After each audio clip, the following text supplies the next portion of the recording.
اپنا پوائنٹ رکھنے کے بعد خاموشی اختیار کریں۔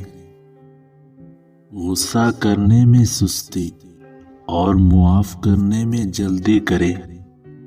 اپنے ڈاکٹر سے کبھی جھوٹ نہ بولیں۔ جب آپ غلط ہوں تو تسلیم کر لیں۔ اپنی سالگرہ کے وقت اپنی ماں کے لیے ٹائم نکالیں، جو اس کے لیے بھی خاص دن ہے۔ جب آپ کسی سے شادی کرتے ہیں تو یاد رکھیں آپ اس کے پورے خاندان سے شادی کرتے ہیں۔ تو وہی ہو جو کرتے ہو اور وہ نہیں جو تم کہتے ہو۔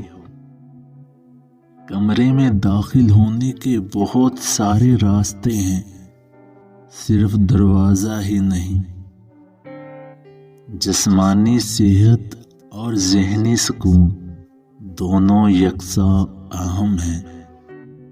لوگوں کو ایک بار آزمائیں، بار بار نہیں۔ آپ تبھی بہتر ہوتے ہیں جب آپ کسی ایسے شخص کے خلاف ہوں جو آپ سے بہتر ہو۔ بہترین کی امید رکھیں اور بدترین کے لیے منصوبہ بنائیں۔